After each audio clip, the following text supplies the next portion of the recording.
Hello, good morning, good afternoon, or indeed good evening, depending on your time zone and depending on when you are watching this. It is Thursday, the 4th of June 2020.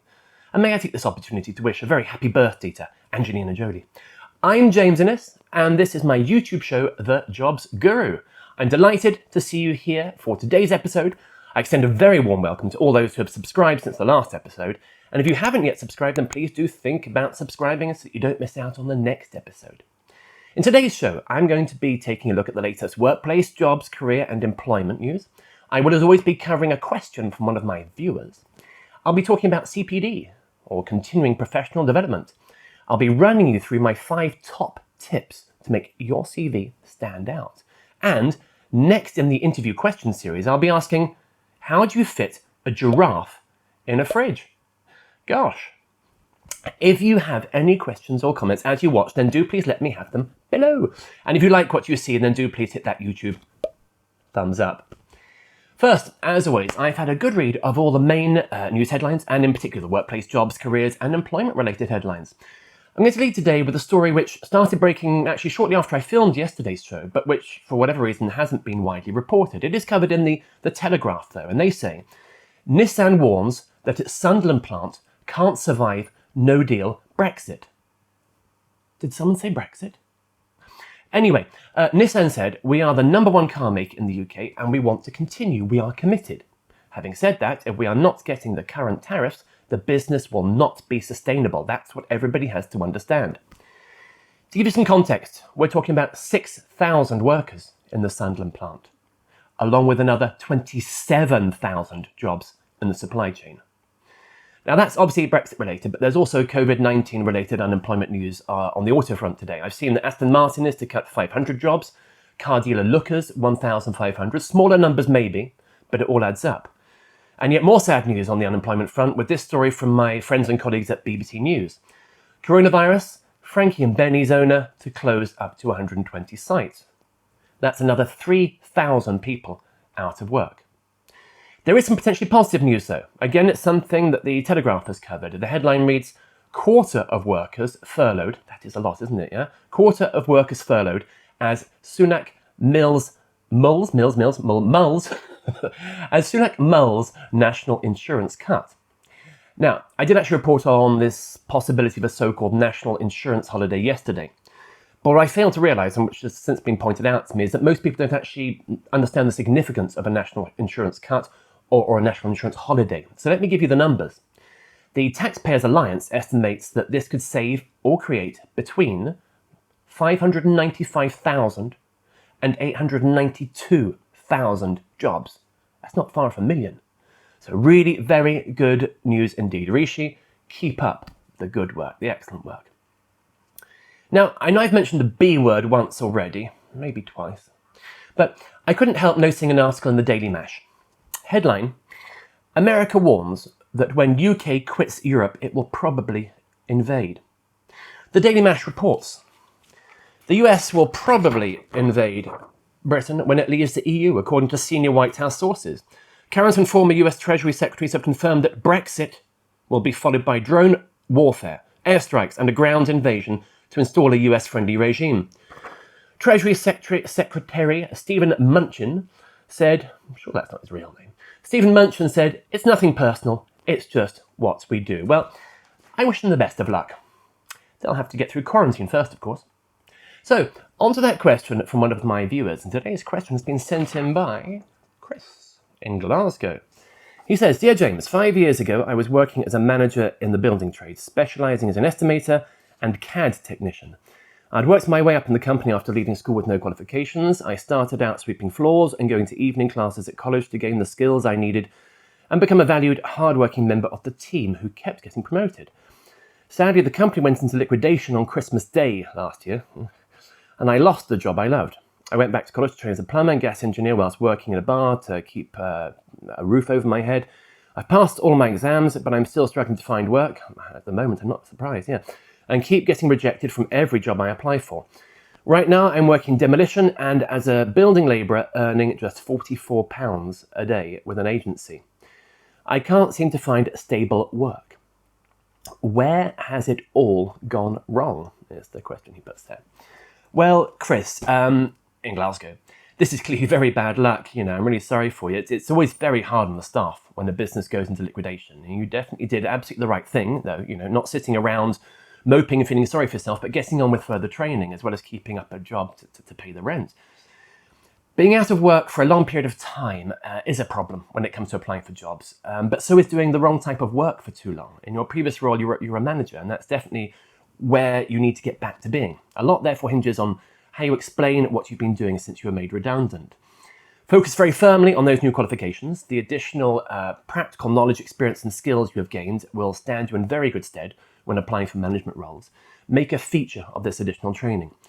Don't mention the bar work at all, it's just not relevant. But do include a brief mention of the other work you've recently undertaken in the construction industry. Whilst poorly paid, you will again have gained in practical experience. You can simply say in your cover letter that this work is only temporary whilst you look for the right role in management. Given the current circumstances, the coronavirus crisis, actually that is in some ways to your favour. So I'm always open to interesting new questions like this from my viewers. So if you have a workplace, jobs, careers or employment related question for me, then do please type it into that comment section below and I may well feature it in a future episode of this show. And if I do, then one of my limited edition collector's item Jobs Guru coffee mugs will be yours. A really sought after money can't buy item. Really? You don't believe me, do you? Now, each day, as well as answering one viewer's specific question, I also look into a specific issue which has been raised by a number of different viewers. And today I shine my spotlight on CPD, or continuing professional development. I really can't overemphasize the importance of further training. If you're ever looking to move on to another job or another organisation, then it can make all the difference to your chances of success if you can demonstrate that you've taken your continuing professional development seriously. CPD is perhaps mainly talked about in the context of the more serious professions such as accountancy, but I'm firmly of the belief that every working person should always be looking for opportunities to learn, to develop, and undertaking additional training is one of the very best ways to achieve this. Any decent employer, or even a half-decent one, should support their employees on this front, and they might well even offer to foot the bill. Then again, they might not, but it certainly doesn't hurt to ask them. Now, on to the main topic I wish to discuss with you today. Quite a short main topic today, but a damn important one. My 5 top tips to make your CV stand out. Okay, you make an effort to accommodate all of these when writing your CV, and you'll immediately be well above average. So, number 1, maximize readability. It's essential for your CV to be easy for the reader to scan quickly and effectively. You need to separate different sections and insert clear section headings. Avoid long paragraphs. Use bullet pointing to break up text into more manageable bite-sized chunks. It should be eye-catching and uncluttered, and of course check vigilantly for spelling and grammatical errors. Yes, it sounds obvious, but research shows that pretty much a majority of CVs have spelling or grammatical errors in them. Yeah. Number 2, include a professional profile and maybe even an objective. Now, these sections should summarise and emphasise your key attributes and maybe, in the case of an objective, your intended future career path. Your words must flow seamlessly, okay, and avoid cliché and hyperbole. All too often they're packed full of both. Number 3, include achievements where possible, vitally important. If you can include achievements in an achievement section, then it can make an instant and dramatic difference to the power of your CV and enabling you to distinguish yourself from other candidates, which is critical. Number 4, keep your CV concise and to the point. Your CV should be informative but also concise. In general, 2 A4 pages is a maximum. Too many CVs are quite simply too long. Only include information which will actually help to sell you. Recruiters don't want to waste time reading details irrelevant to your ability to fulfill the job role in question. And number 5, target and tailor your CV. If possible, tailor your CV according to the specific vacancy for which you are applying. A carefully targeted CV can easily mean the difference between success and failure. As always, I'd really welcome in the comment section below any comments. Thoughts, questions, ideas, feedback, criticism, preferably constructive, indeed suggestions for future topics I might cover in this show. And whoever writes my favourite comment of the week will become the proud owner of a limited edition collector's item Jobs Guru pen. Stunning, don't you think? Simply stunning. Right, so as well as heading up Jamesinnis.group, I am also the UK's best-selling careers author. Amongst my titles is the interview question and answer book. There we go. Now, this is, of course, available in all good bookshops, so if you'd like a signed copy from yours truly, then there's a link in the description of this video. In each episode of my YouTube show, I take questions from that book and I look at how to answer them. At the moment, I'm working my way through the chapter entitled Weird and Wonderful Questions. So, today's question: how do you fit a giraffe in a fridge? Similar questions include, how many hippos can you fit into a mini? Sorry, it's a good one, that, isn't it? And how do you get a gorilla out of a fridge? Right, back to the question in hand. How do you fit a giraffe in a fridge? Now, this is a real question, as asked invented by UBS, as asked in real interviews by UBS. I kid you not. Answering this type of question is very much about showing your mental agility and flexibility. The interviewer wants to hear the reasoning behind your answer and how you reach your conclusion. A virtual nightmare for some, but quite fun for others. So, how to answer? Now, there are in fact several ways of answering this question, which will be perfectly acceptable to the interviewer. As always, take a deep breath. And, although it might seem absurd, try to approach the question logically. You can begin by asking yourself, and out loud to the viewer, is it a baby giraffe or is it fully grown? How big is the fridge? Does the giraffe need to be alive once it's in the fridge? What tools do I have at my disposal? I'm getting a bit dexty here, aren't we?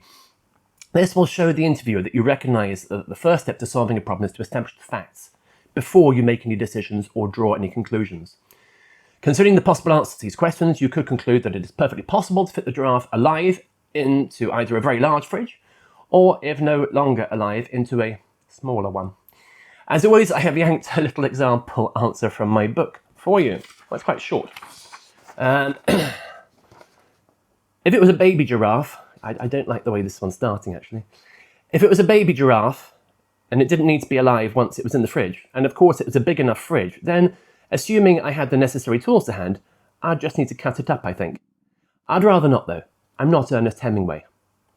Okay, well, a slightly eccentric answer, perhaps, but not bad. Not bad. Yeah, a bit scary, actually. Yeah, I wrote that, obviously, but quite a few years ago. Now, I'm currently updating the interview question and answer book, working on a brand new edition. Might change the answers to that question to something slightly less psychopathic. I'm working on the third edition. So if you have any interview questions which you think I should be considering for possible inclusion, do please let me know in that comment section below. Love to hear from you. If I use your question, obviously there'll be a complimentary signed copy of that new edition for you. And I may even throw in a free interview coaching session with me if you like. The man who literally wrote the book on interviews. Or of course you can just pop along and book a session at jamesinnis.group.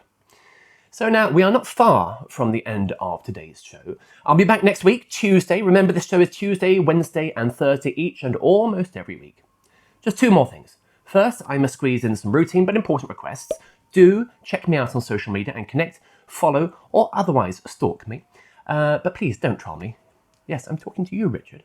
If you have any questions or comments about this episode, about the show in general, or indeed about life, the universe, the ancient order of the Scarlet Cord, whatever, do please let me have them below. If you like this episode, then do please hit it with the YouTube thumbs up. And if you've kindly given me a thumbs up, then do think about subscribing to my channel so you don't miss out on the next episode. And if you've already subscribed, then well, ring that bell so you get notified about new episodes. And if you've already rung that bell, thank you. Finally, let me give you a hint, a soupçon of what is happening in the next episode. In Tuesday's show, I'll be chatting about a variety of things, including next in the interview question series, how many ways can you get a needle out of a haystack? Crikey. Now, I do hope you'll tune in. Thank you for watching today. Keep safe and be well, my friends. See you next Tuesday. Goodbye.